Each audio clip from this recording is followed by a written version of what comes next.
हरे कृष्णा।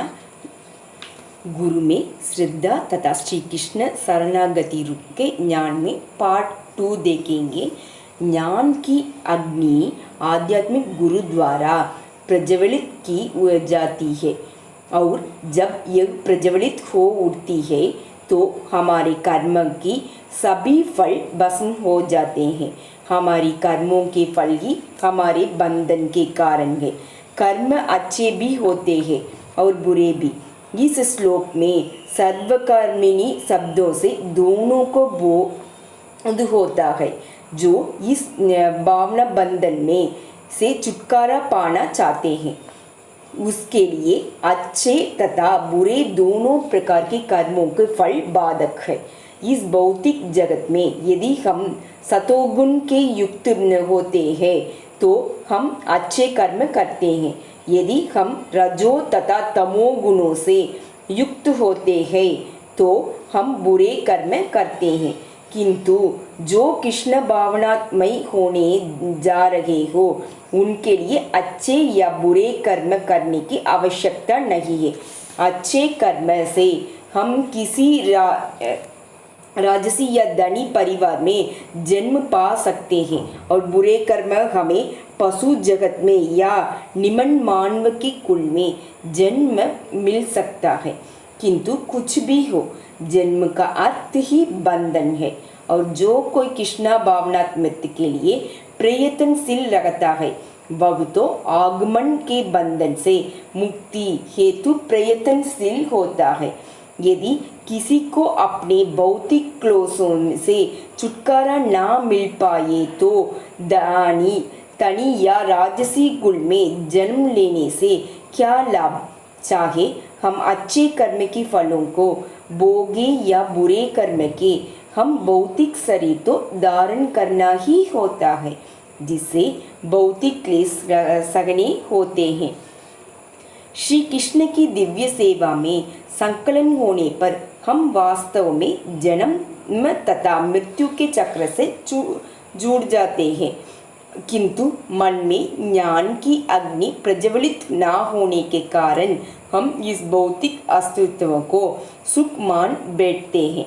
एक कुत्ता या एक सुअर या नहीं समझ पाता है तो वह कितना कष्टबद्ध जीवन बीता रहा है।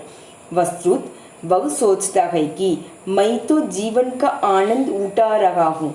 यह माया का औराणात्मक या मोहमय प्रभाव कहलाता है।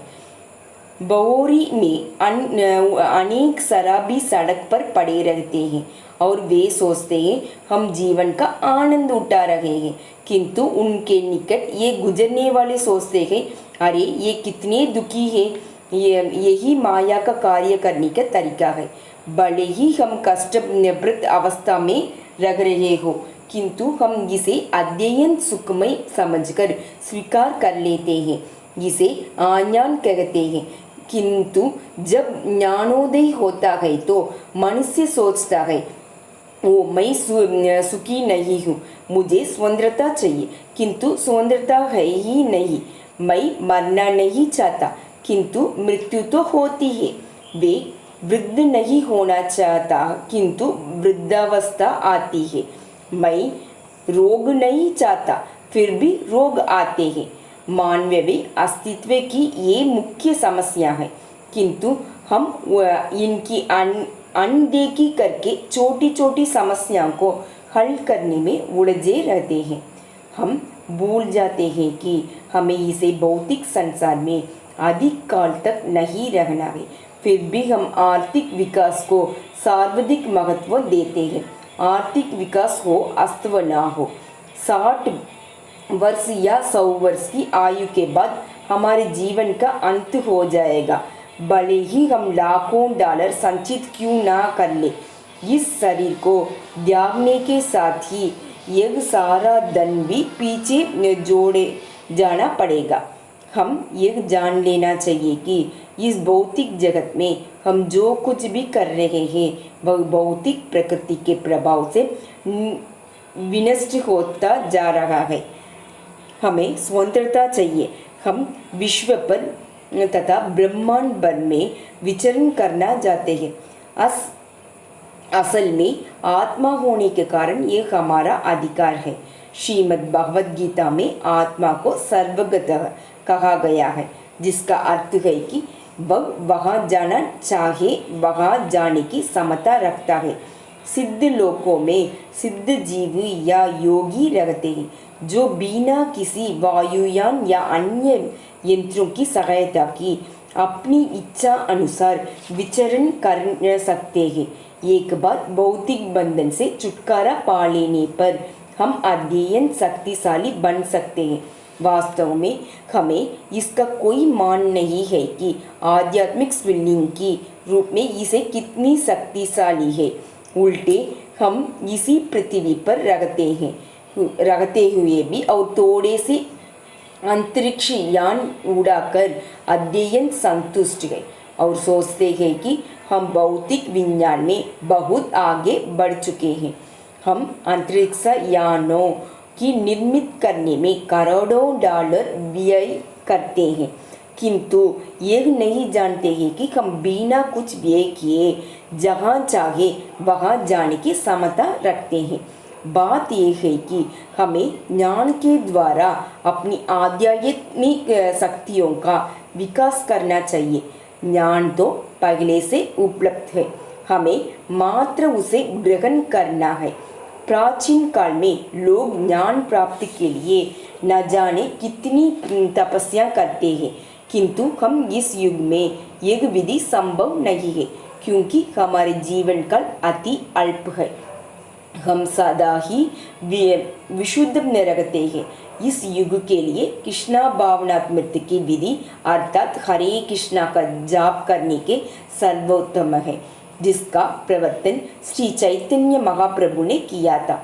यदि इस विधि के द्वारा हम ज्ञान की अग्नि को प्रज्वलित कर सके तो हमारे कर्म की सभी फल भस्मातु हो जाएगा और हम शुद्ध हो जाएंगे। नाहि ज्ञाने संहंस पवित्रमिह विद्यो तपस्यामि योग सिद्धांत कालोत्मनि विन्दति। दिव्य ज्ञान के समान इस संसार में कुछ भी उदात्त और पवित्र नहीं है। ऐसे ज्ञान संपूर्ण योग के परिपक्व फल है और जिस मनुष्य ने इसे प्राप्त कर लिया है वह तथा समय अपने आत्मस्वरूप का आस्वादन करता है। यहाँ उदात्त तथा शुद्ध ज्ञान क्या है?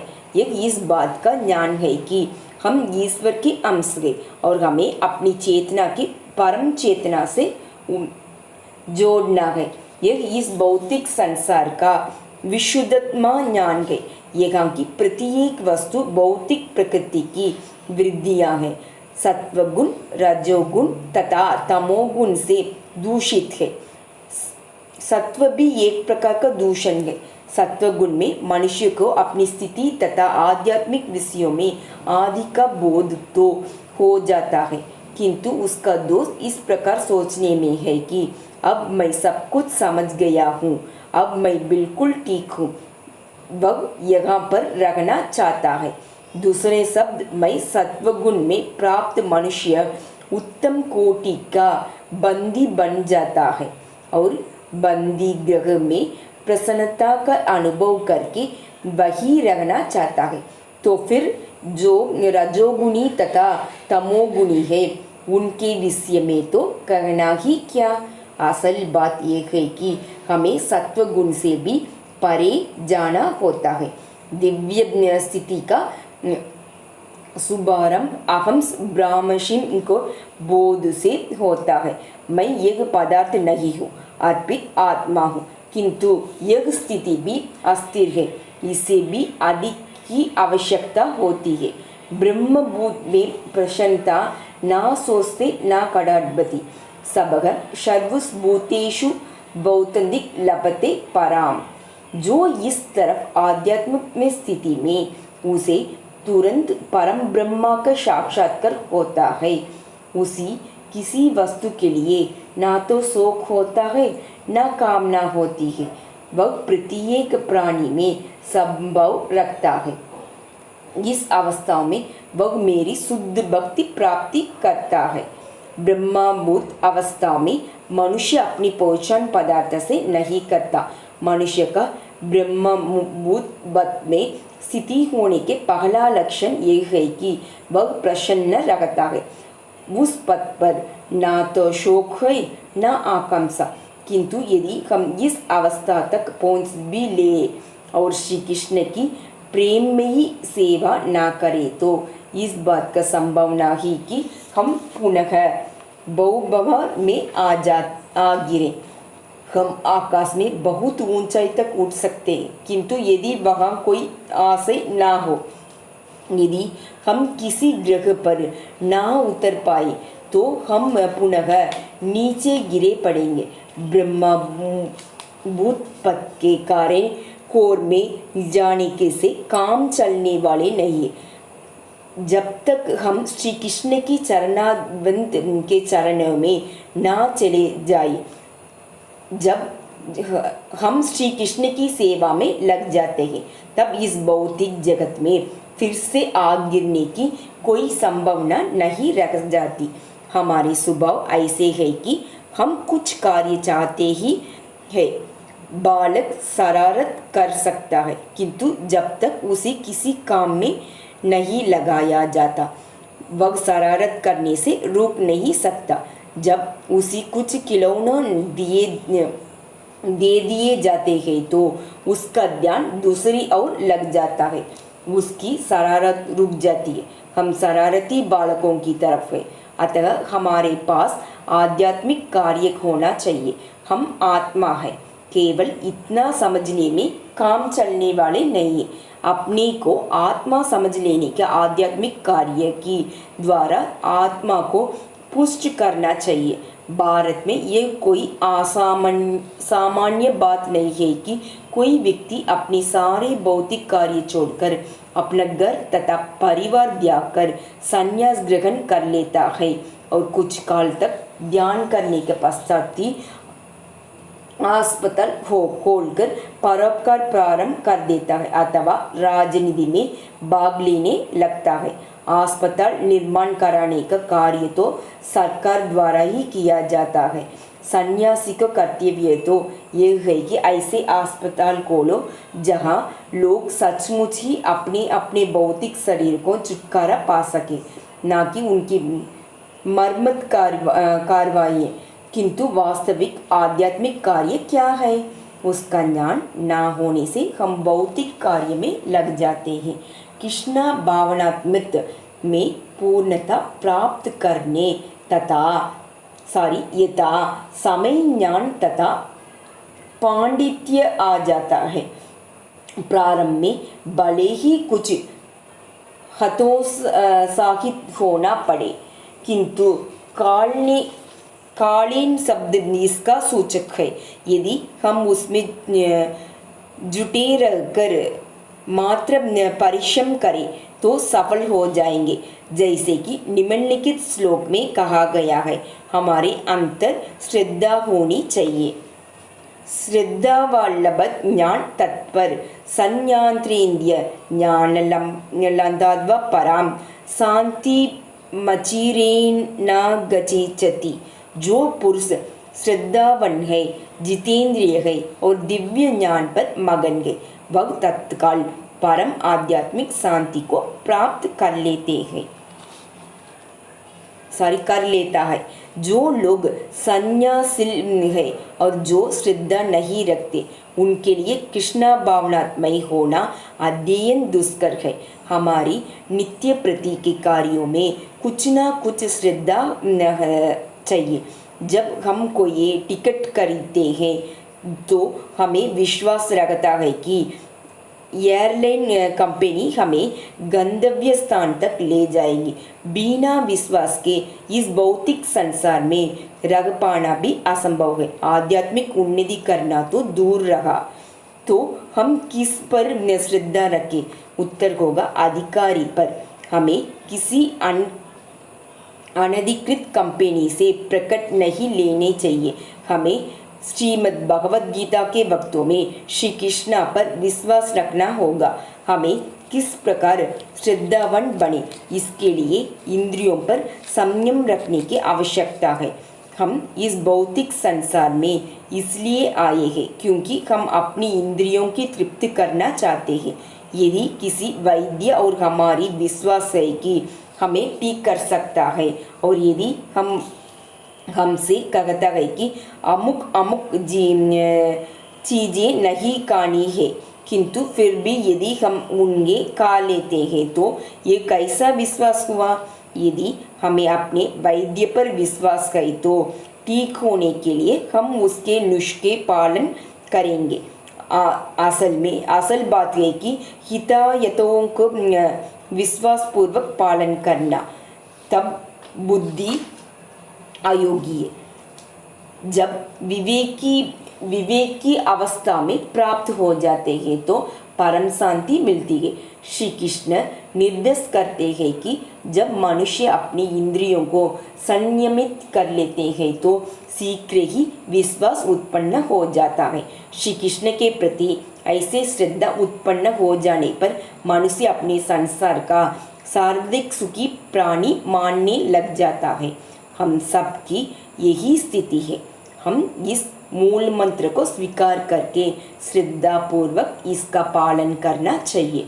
एक श्रद्धा परम सता भी होनी चाहिए, किसी आदमी पर नहीं। हमें ऐसे आध्यात्मिक गुरु की तलाश करनी चाहिए जिन पर हम श्रद्धा रख सके। इसके लिए सर्वाधिक अधिकृत व्यक्ति है श्री कृष्ण, किंतु यदि कोई कृष्णा भावनात्मविद हो तो वह स्वीकार्य है, क्योंकि पूर्णतः कृष्ण भावनात्मविद व्यक्ति श्री कृष्ण का प्रामाणिक प्रतिनिधि होता है। ऐसे प्रतिनिधि के शब्दों का आस्वादन करने पर हमें उसी प्रकार संतोष मिलेगा जिस प्रकार पूरा भोजन करने का पर मिलता है। परंतु शास्त्र में शंका रखने वाले आज्ञानी पर अश्रद्धांजलि मनुष्य को भगवान देवता की प्राप्ति नहीं होते हैं। संन्यात्मा के लिए इस लोक में अथवा परलोक भी कोई सुख नहीं है। ज्ञान के इस पथ को ग्रहण करने में जो संकोच करते हैं उनके लिए कोई अवसर नहीं रखा जाता है। संकोच अज्ञान के कारण होता है। कृष्णा भावनात्मक स्वीकार करने में जो संकोच करता है वह इस भौतिक संसार में भी सुखी नहीं रहता। तो फिर अगले जन्म की हुई तो बात ही क्या। एक भौतिक जगत में तो पहले से ही दुखमय है, किंतु यदि मनुष्य में श्रद्धा नहीं है तो यह संसार अधिक दुखमय बन जाता है। इस प्रकार श्रद्धावहिनी की अवस्था में अत्यंत अनिश्चित बनी जाते हैं। हम किसी बैंक में हजारों रुपये जमा करा देते हैं क्योंकि हमें यह विश्वास रहता है कि वह बैंक ठप नहीं होगा।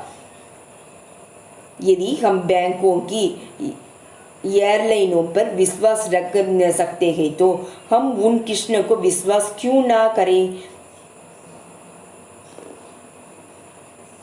जिनके अनेक वैदिक ग्रंथों तथा अनेक ऋषियों ने परम सत्यों के रूप में स्वीकार किया है। हमें शंकराचार्य, रामानुजनाचार्य और श्री चैतन्य महाप्रभु जैसे महापुरुषों की पद चिन्ह पर चलाना है। यदि हम अपनी कर्तव्यों को पालन करते हुए अपने उनके पद चिन्हों को पर चलते हुए अपनी श्रद्धा बनाए रखें तो सफलता निश्चित है। पार्ट 3 कल देखेंगे। हरे कृष्ण कृष्ण कृष्ण हरे हरे, हरे राम राम राम राम हरे हरे, हरे